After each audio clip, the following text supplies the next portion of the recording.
Yo, what's going on, everybody? Welcome to the Part-Time Artist Podcast. This is episode 180. And before we get into the show, I want to address what's been going on. If you haven't seen by now, I've changed my name.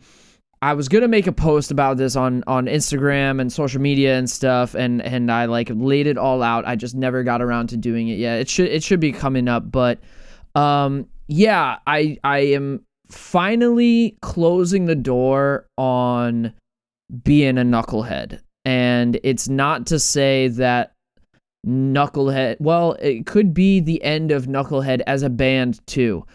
It's so ironic because we just played a show last night as Knucklehead, but it just feels like I'm moving in a new direction. I made that name like over 10 years ago.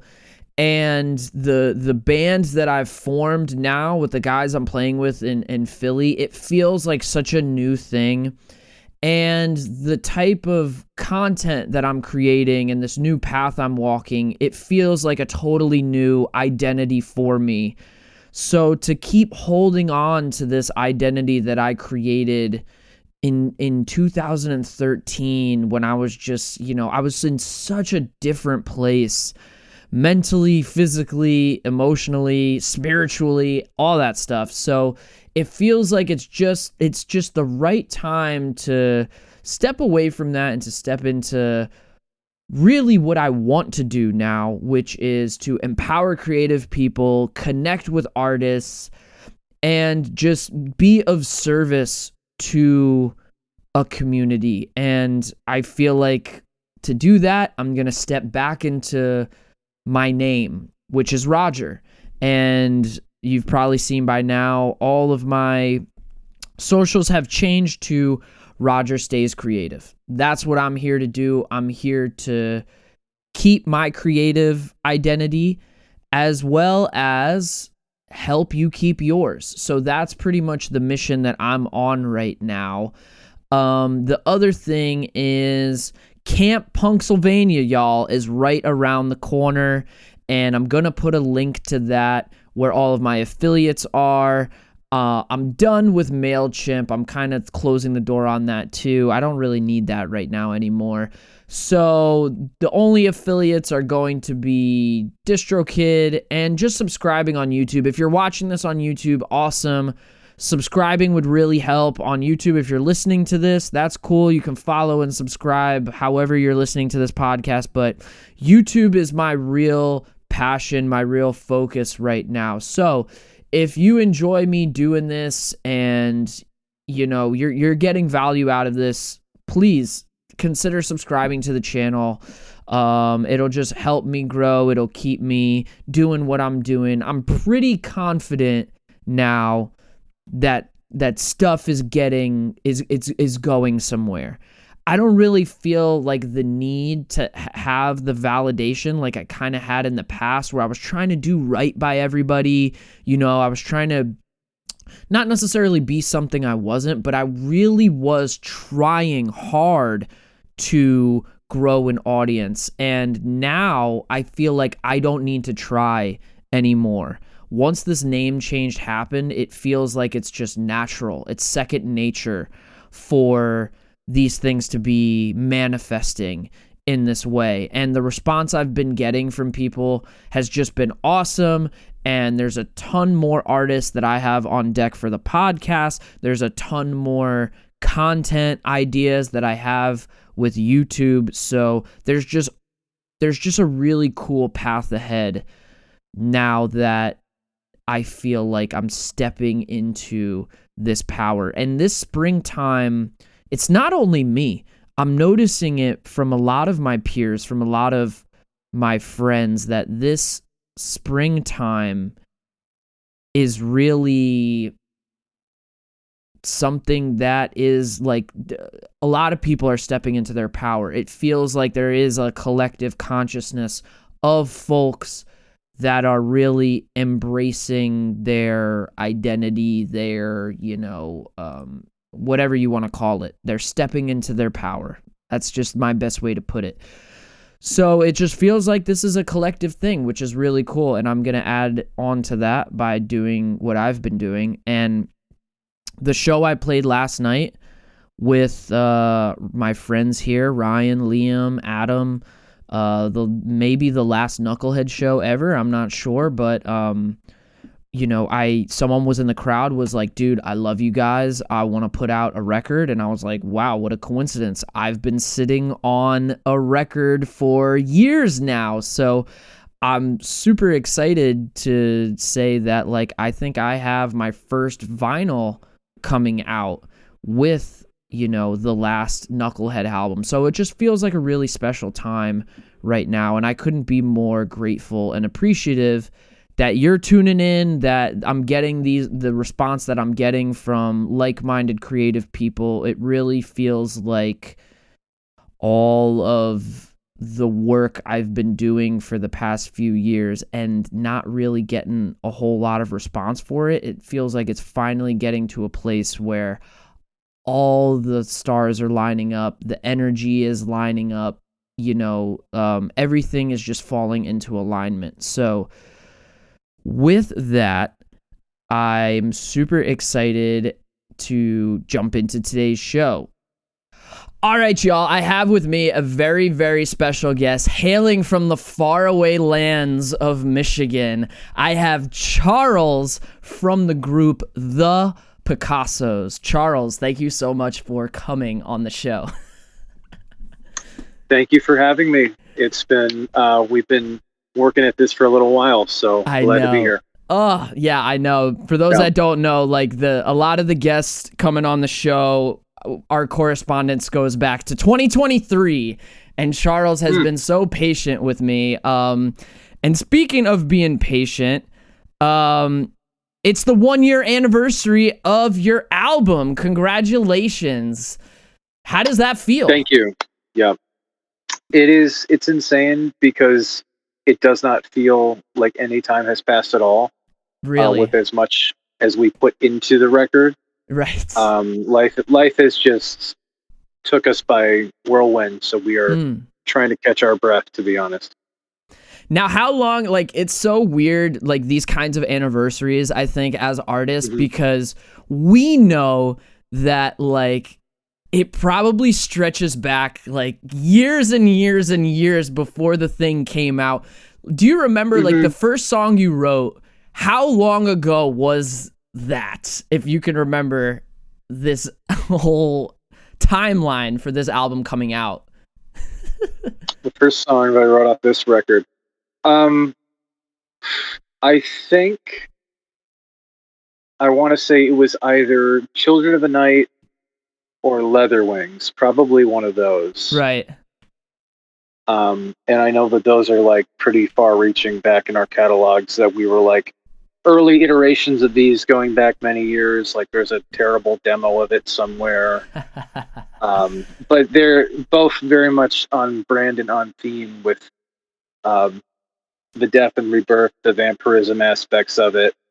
And that is big themes that ended up kind of growing into what the whole track listing became. Yeah. It's just that first snowball. Now, before we jump into talking about the album, you are from Michigan, and I've met a bunch of people from Michigan, okay? And Michigan seems to be, from what I've observed, a very love it or hate it spot. I've talked to people that are like, oh, it's the coolest place. There's all of these trees. There's nature. It's like the seasons are great. And then I've talked to people where it's like, get me the fuck out of here. I can't stand these fucking, backwards people, and, everyone's saying Meyer and fire and higher. So I want to know, where do you stand on the spectrum between love and hate with Michigan? And also, what's one thing you love about Michigan and one thing you hate about it? Yes. I mean, Michigan's all I know. I've right. born and raised here, from more rural area to like kind of big city, and I'm pretty used to the Detroit area, so like that's kind of where we do a lot of our business.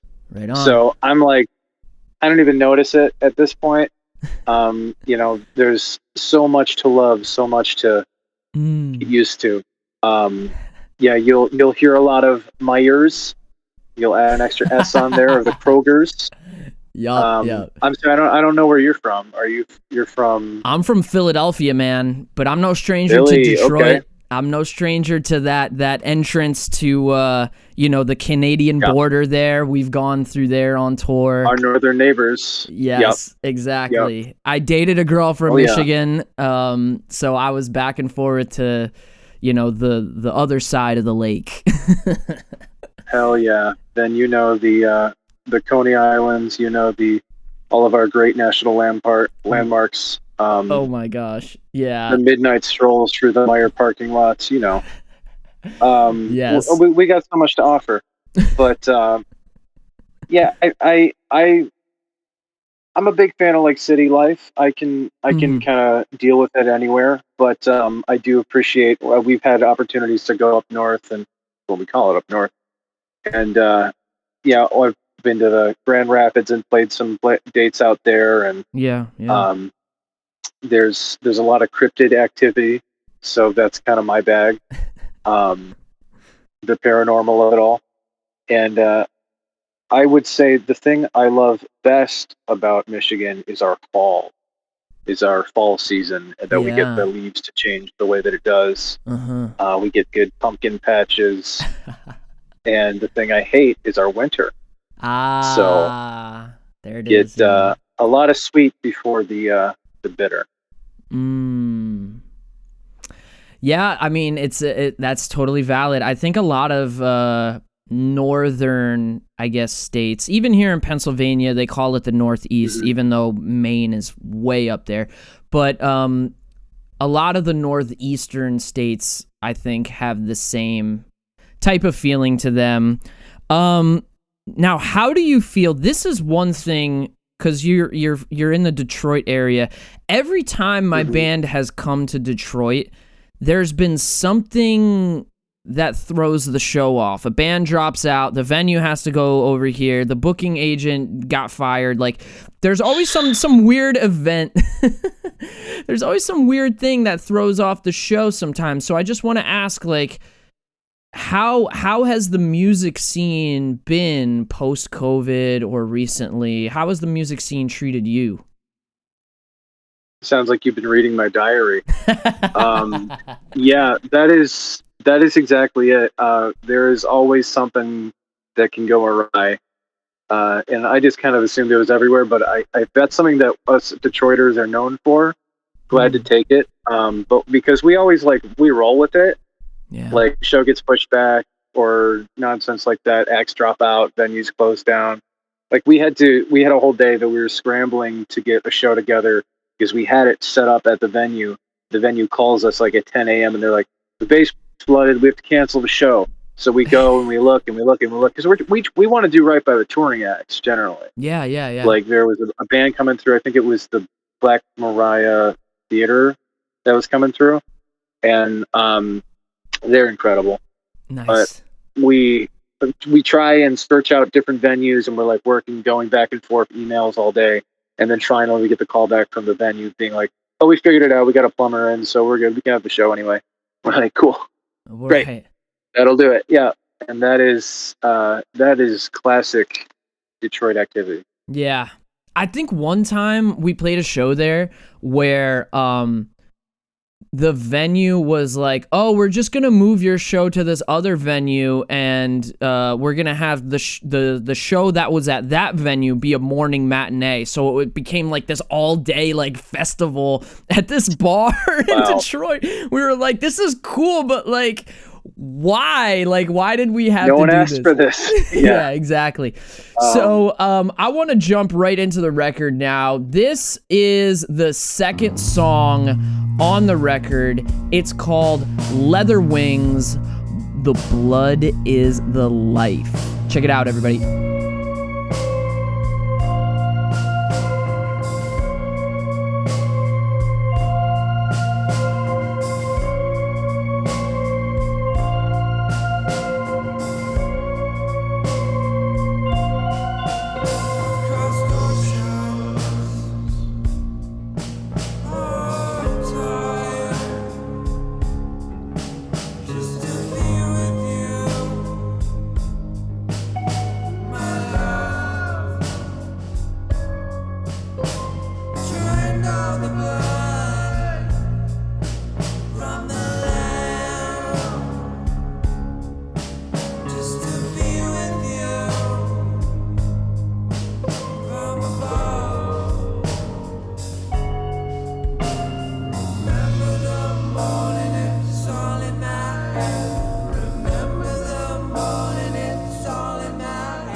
right, that tune was called Leather Wings, The Blood is the Life, and that tune is featuring Gerard Delore. Now, the website is thepicassos.bandcamp.com to get the album that is now 1 year old called Divination Scars Among the Dead in Symmetry.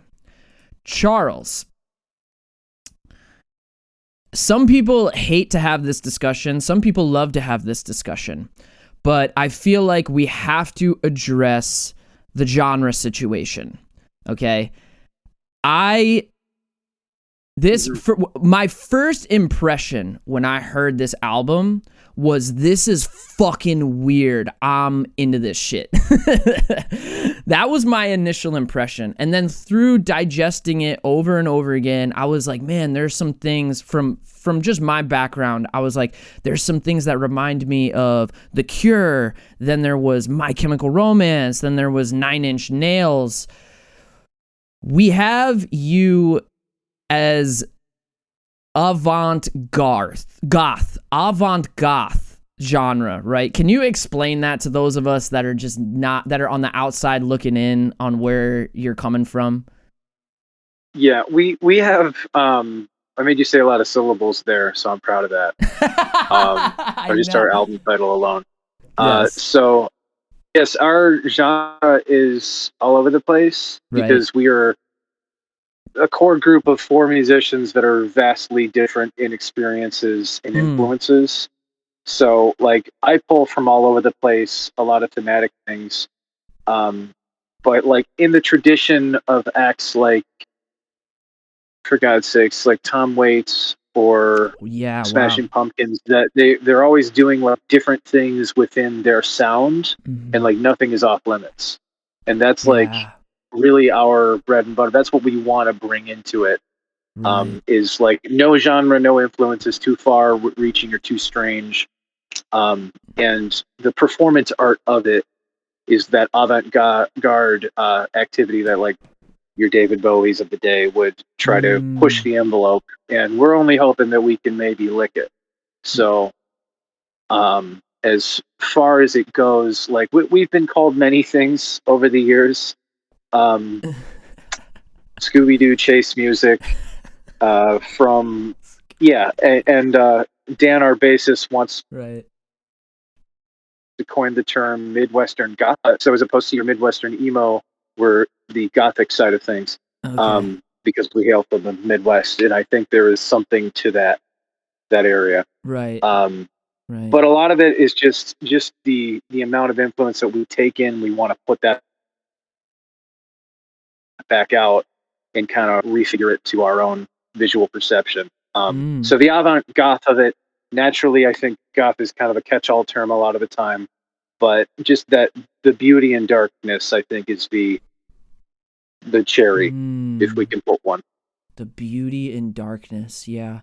I think that kind of is, like, the future of music, though, because we see more and more, like, within the context of, like, a local show, where every band is kind of can be a different genre sometimes. And I think more and more bands are starting to realize, like, hey, you know, I want to do an acoustic song. Hey, I want to do, you know, like a thrash song. Like, there's so much cool shit that's already been done.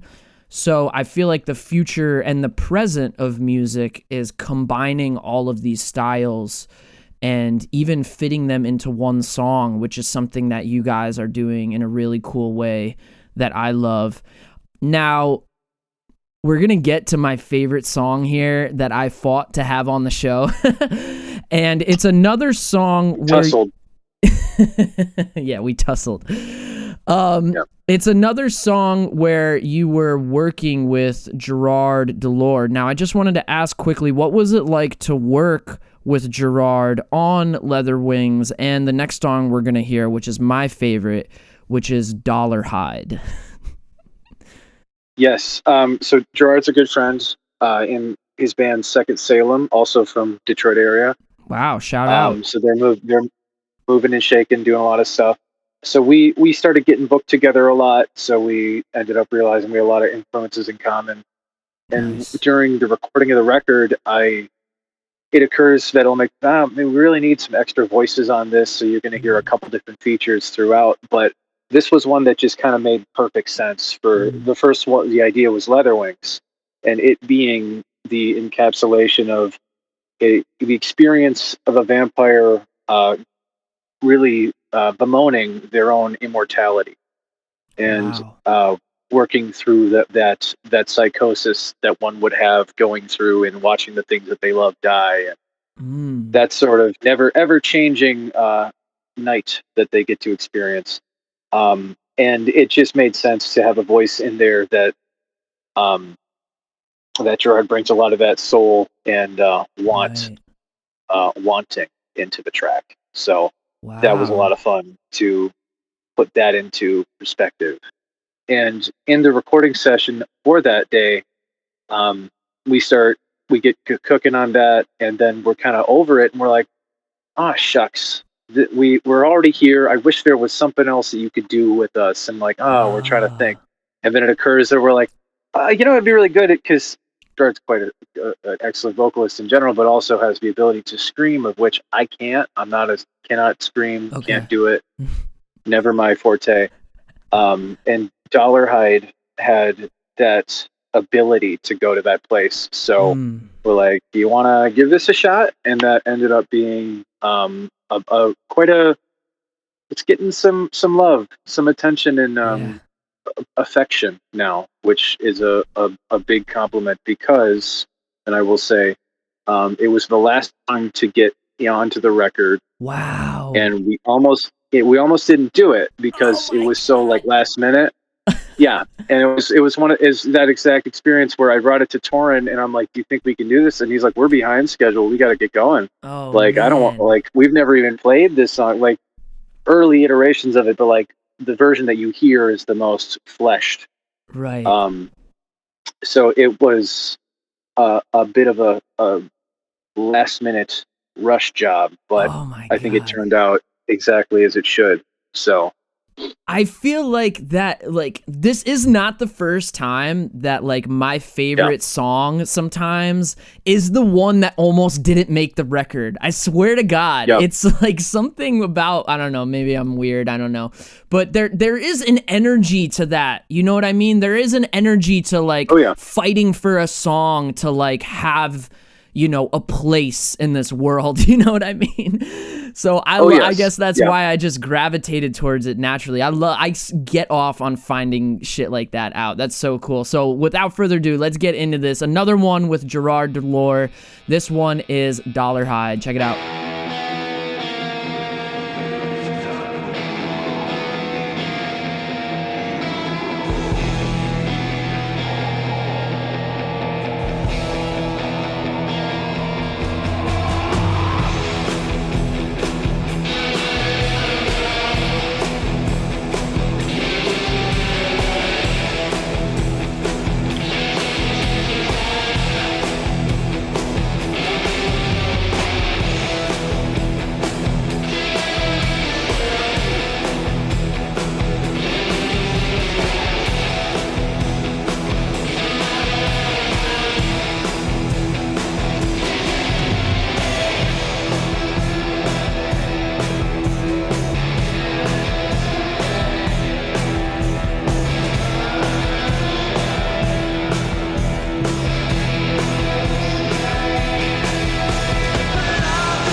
All right, that song was called Dollar Hide, Do You See, featuring Gerard Delore. That was my favorite song. The groove that comes in, it just is like, I don't know, it's like hypnotic to me. I'm just like, it's always ringing in my head. Charles, what was the biggest challenge you feel like you had to overcome to get this record out? Really time and energy. Yeah. We were, I won't say strapped for it, but we kind of gave ourselves some parameters that we really had an expectation of when to put it out and how we wanted to kind of go about it. It's our debut full length. Like, we put out a couple EPs prior to this, but this was like, we really wanted it to be, I think the biggest challenge was that we booked the release show before it was done. So we had the expectation. No. Yeah. Oh, wow. So we're like, we know this is what it's got to be. We have physicals in hand by this date, so we're going to have everything together now. Wow. But as a procrastinator, it kind of, put me in a different headspace and motion to like, I did all the album art, I do all the visuals and things of that nature. So that's all kind of inspiring to me to have like an X date, to know that I want to have everything done by this, and that kind of kept the schedule for us, right, in a weird way. Then some would say it's insanity to try to live within those confines, but I found it vaguely inspiring, if not stressful.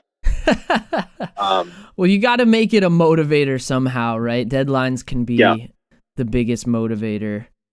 And what was it? I don't think it was Picasso. I think it was Da Vinci that said, "Art is never finished; it's only abandoned," or something like that. Like, we just get to a point where we just. I think Picasso said, "Great artists steal." Which I guess is absolutely within our DNA, because we take a little bit from everybody we can. Of course, yeah, exactly. And on that note, the next song we're gonna hear is called Weird Sisters, and you're working with another artist by the name of Sarah Rose. What can you tell us about Weird Sisters and working with Sarah?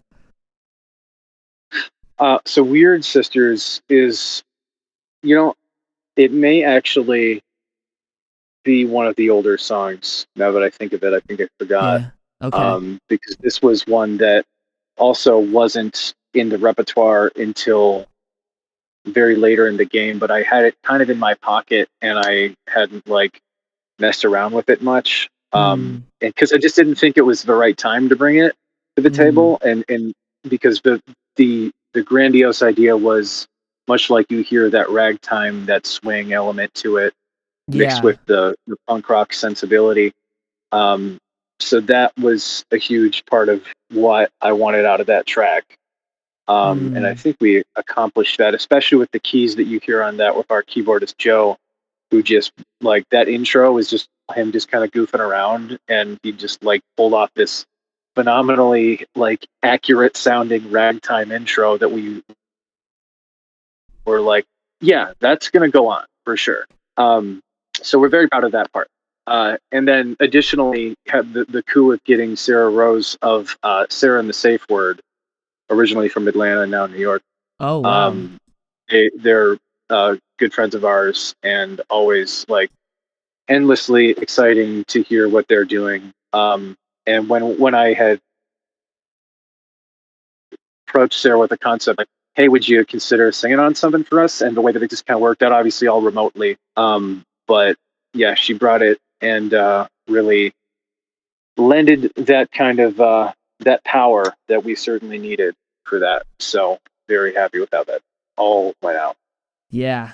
This was the one I think that really took me back to, what was it, 2006, when my dad brought me to the Black Parade tour way back in the day. Ooh. Yeah, I'm like, Dad, we got to see this band. He's like, what is this band? And he was just like, oh my God, well, he grew up with Alice Cooper, so he was just like, oh wow, like this is the second generation of Alice Cooper. Good God, yeah.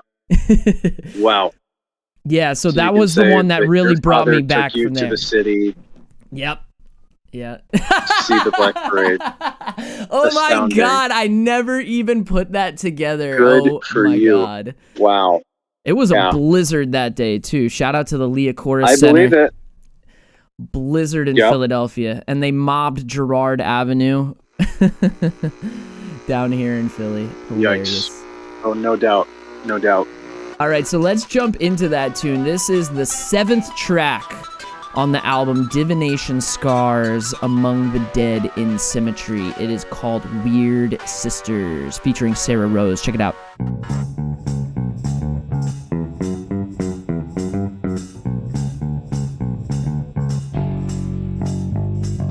Sending chills down your spine, turning a frenzy to delight. But I won't ever make you wanna dance. Shake your hands, I'll stand beside another page, a guilty night. Leave out the part you wrote your name in blood. Surrounded by cats and witches, midnight altars, like the breaking of your thumbs. Mass hysterics, rash compulsions. If you have to ask, it makes something off the rock. Some of wickedness when it comes. It goes.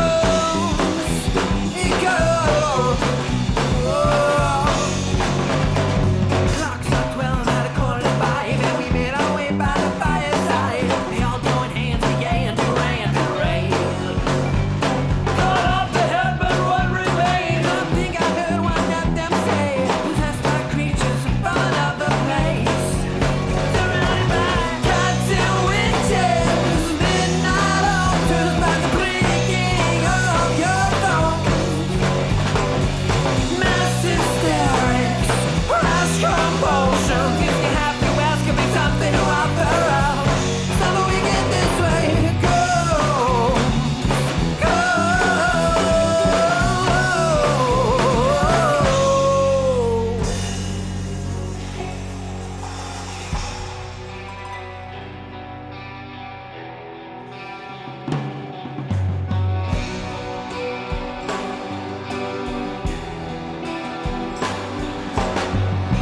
Sacred silence, we offer these gifts to you. Oil and water to replace all we do. Give us eternity to sell our intangible flow. We cling to model makers, meals for the crows, for the crows, for the crows.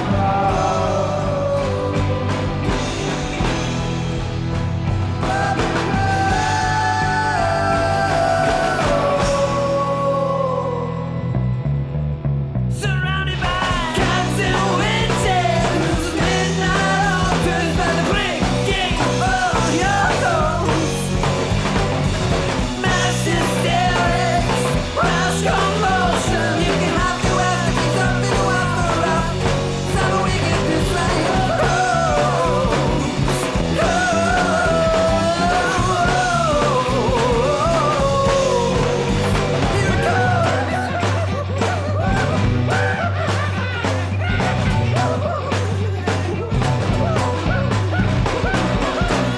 All right, that tune was called Weird Sisters, and it is thepicassos.bandcamp.com. You can also follow the Picassos on Instagram, instagram.com/thepicassos.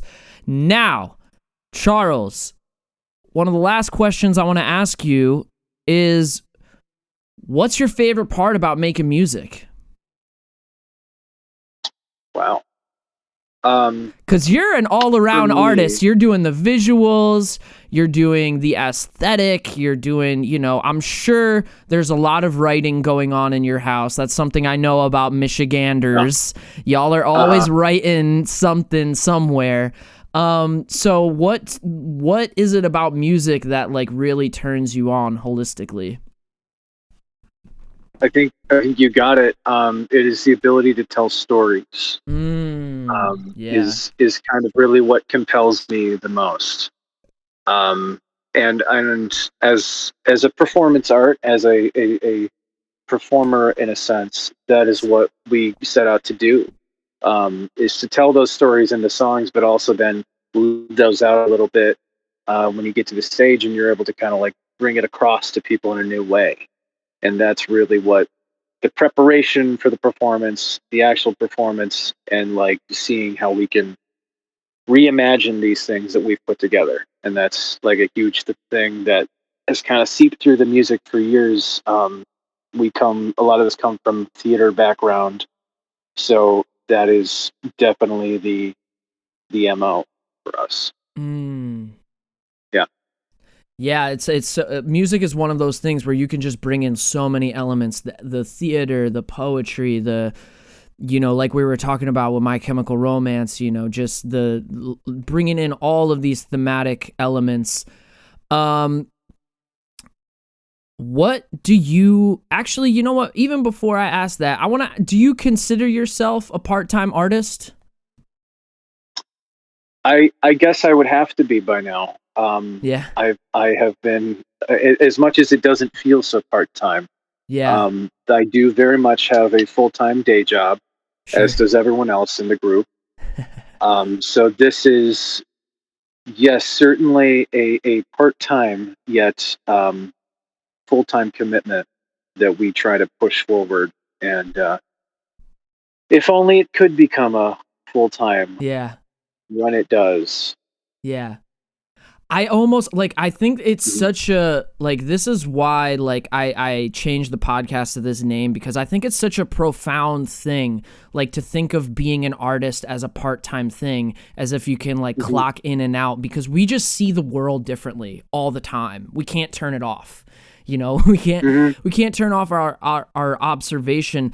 But recently, I thought, I wanted to tour the world and be a rock star.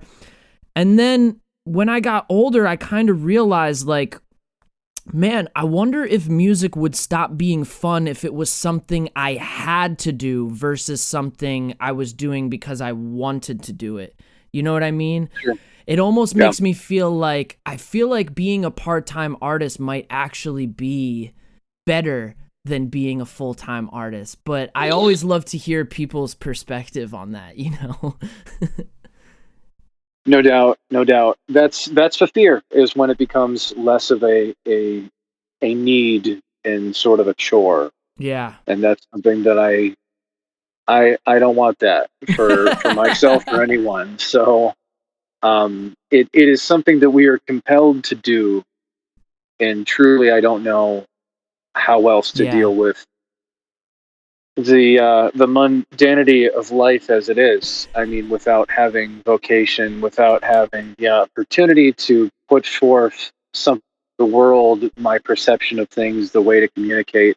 That's just kind of how we live. It's how we survive. That's it. So yeah. And I think my dad said something like art and science are the only two things that really get us moving forward, as a society, as a culture. No doubt, yeah. Yeah. I guess lastly, Charles, let's talk about the future. What we got coming up. I heard there's a music video coming out, there's a new single coming out. What can you tell us? Well, we do have a new single dropping 1 year to the day of our physical manifestation of the album's release. Nice. Of May 20th, and that will be on, of course, all streaming. It is a part of the record, Serious Business, I can say. It will also feature a B-side, which is unique to something that has not been heard yet. And then we have been very lucky that our friend Jennifer Cloudfelter has put together a visualizer, full cloth of visual effect laden, a lyric video for that song. So that will also be on our YouTube, on the official Picasso's official YouTube channel. Wow. Right on. We got the YouTube plug. That's my favorite thing. Shout out to YouTube. That's my passion right now. Charles, It was such a pleasure having you on the show, getting into your head a little bit, and being able to listen to these tunes. Yeah. Thank you so much for coming on. Likewise, thank you for persevering, making this happen. Love to chat anytime. Yes, I have a feeling we might get together in Michigan sometime, and maybe we'll go to the lake and write poetry or something, play a show. You let me know. I know some great cemeteries. Excellent, awesome.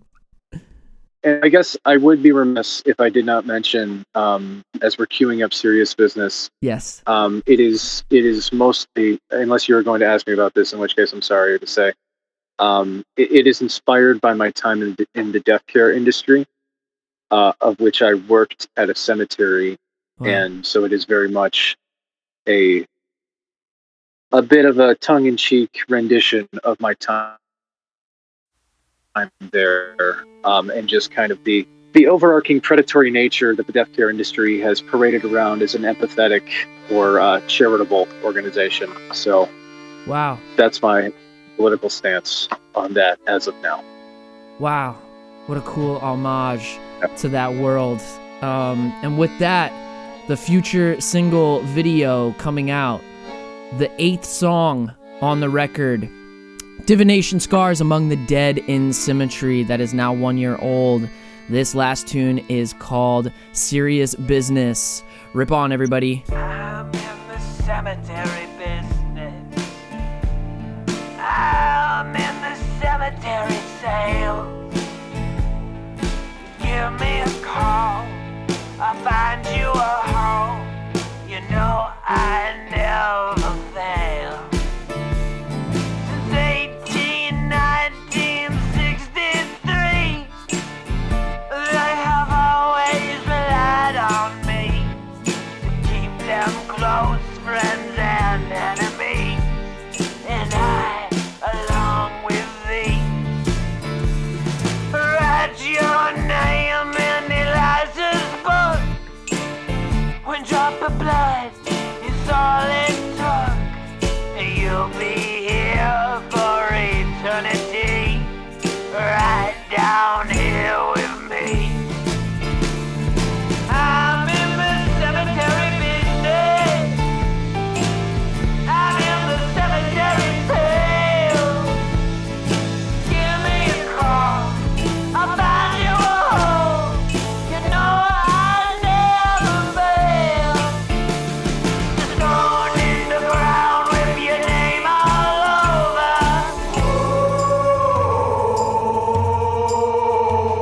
Don't have to be that scary, you've been older.